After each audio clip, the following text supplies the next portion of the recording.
Following the security meeting between the Southeast governors, Igbo leaders and some delegates from the presidency in Enugu on Friday, June 11, 2021, the OHANAEZE Youth Council, the Apex Youth Wing of OHANAEZE Ndigbo, has rejected some outcome of the meeting. The national president of OHANAEZE Youth Council, Comrade Igboayaka O Igboayaka, while speaking with pressmen in Enugu on Monday after a leadership retreat of the council, rejected some unpleasant decisions by the elders and leaders of the zone. Igboayaka stated that the so-called security meeting, which was attended by the Minister of Defense, Major General Bashar Magashi, retired, Minister of Interior Rauf Aregbesola, service chiefs, governors of the 5 southeastern states, religious, traditional and other stakeholders of Igbo extractions, was like a madman with cream of paper in his hand and administering medicine to a blind man. He said it was regrettable that the defense minister, Bashar Magashi, who led the presidential delegation, stated that one of the issues discussed at the meeting is the farmers-herders conflict, which he said would be given the necessary accord to stop this menace all over the country from the perspective of national interest. Igboayaka noted that it was rather unfortunate that the defense minister, Magashi, could define the slaughtering of Igbos by dreaded killer Fulani herdsmen as a mere clash conflict, saying he could have made just a statement by choosing the real phrase rather than describing the deliberate killing of over 500 Igbos in Enugu, Ebonyi, Delta, Anambra, Imo, and Abia since 2015 as a mere conflict. As the so-called meeting ended on Friday, 11th June 2021, on Saturday, 12th of June, which was the next day, killer Fulani herders invaded the compound of one elder Innocent Ame, the eldest man in Umu Uyijeregu clan, Ohom Unadu, at around 8 p.m. and was seriously butchered with 6 other persons. The attack took place at the Umu Uyijeregu residence, Unadu, in Ugboeze South Local Government Area, Enugu State. Unadu shares boundaries with Alo Agu, Umunna, Enugu, Ezike, Ichi, all in Enugu State, and also Akmanya in Kogi State, where the Fulani herders are in their large numbers. They invaded aforementioned community in Igbo Eze South Local Government Area of the state, recorded 8 injured persons, while other people within the locality ran for their safety, Igboayaka recounted. He added that it is obvious that a man who prepares poison for a man can't be asked to seek for remedy or antidote for the poison. Indeed, the Nigerian government led by President Muhammadu Buhari doesn't have any plan to stop the killing of Igbos by dreaded Fulani herdsmen. Therefore, it is laughable for the Fulani-led Nigerian government security chiefs to meet the Southeast to discuss about insecurity. It is also very laughable that the Nigerian government gathered Southeast governors that have lost credibility and acceptability from Ndigbo to discuss a sensitive issue such as security. No governor in Igbo land can weigh 1% security trust in Igbo land, the reality and simple truth on ground. No reasonable person can give rats a dry fish to secure.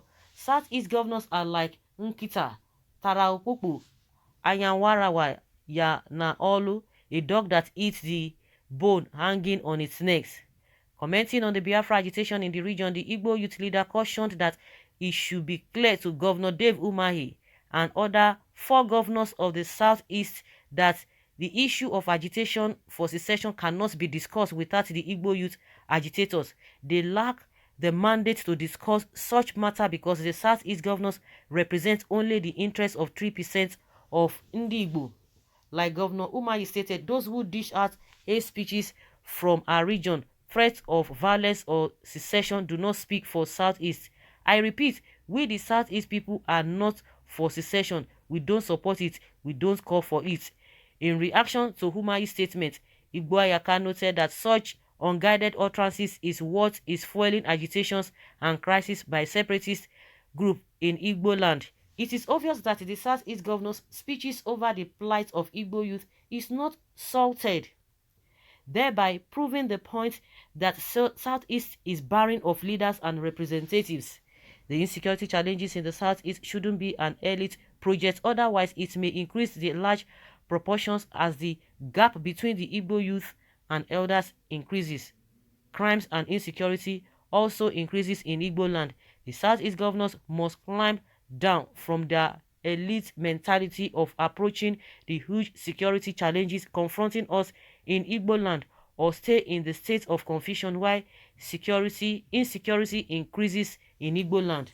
Also, according to Governor Umahi, says, "We are committed to one united Nigeria. We have always mentioned this. All our leaders are committed to this, and that is why we read it everywhere. A united Nigeria of fairness, equity, and equality, of freedom, and this we have further expressed." Governor Umahi and the Southeast governors should stop deceiving themselves and the Nigerian government of a non-existent united Nigeria. These men have lost the control of Igbo youth. How can only 3% of Igbo politicians be committed to Nigerian unity over 97% that are committed to ensure they separate from Nigeria? How can these men keep deceiving the Nigerian government that Igbo youth will agree to remain in Nigeria without functional seaport at Azumini Blue River, Obuaku River, Ulasi, Oseakwa, Oguta, Osemoto River, Ibaka River, Ozisa Afikpo River, a functional international airport at Enugu and Imo State, a functional modern railway across major cities in Igbo land, and a functional industrial gas pipelines in Igbo land? Have the Southeast governors failed to realize a common mathematical equation that 3% cannot subdue 97%? Therefore, it is deceptive and crafty for Governor Umahi to say that they have agreed on one united Nigeria. Comrade Igbo Ayaka further cautioned Governor Umahi to refrain from acts of deception, adding that one united Nigeria is not in the hands of the Southeast governors to affirm, but what is in their hands to deliver dividends of good governance, infrastructure, security, job creation, and render accountability to Ndi Igbo. Finally, the council, while expressing shock over the meeting, recalled that similar meeting was held around February 2020 without any positive outcome or implementation of any item agreed in the meeting, which was published to deceive Ndi Igbo, saying, we hereby call upon the Southeast governors to publish or outline any item that was executed after their meeting with service chiefs in 2020 within 72 hours. It's obvious chiefs in 2020 in 72 hours. It's obvious that Southeast governors are involved in economic sabotage for their selfish political interests. That is why none of them have taken it upon themselves to pursue the project to install a functional seaport, modern railway, standard international cargo airport, functional industrial gas pipeline, and other infrastructures in Igbo land. And this is signed by Chukwuemeka Chimerue, Special Assistant on Media and Publicity to OYC National President, June 14, 2021. So guys, you've heard it all, and that is how it has been. All these politicians that are coming out to say, oh, Dudua, we don't want this and that, they have come out, they even told their Akeredolu, you can't speak on behalf of the people now. How many are you? And the reason why they are doing this is for their selfish interest. And I've never seen them to be so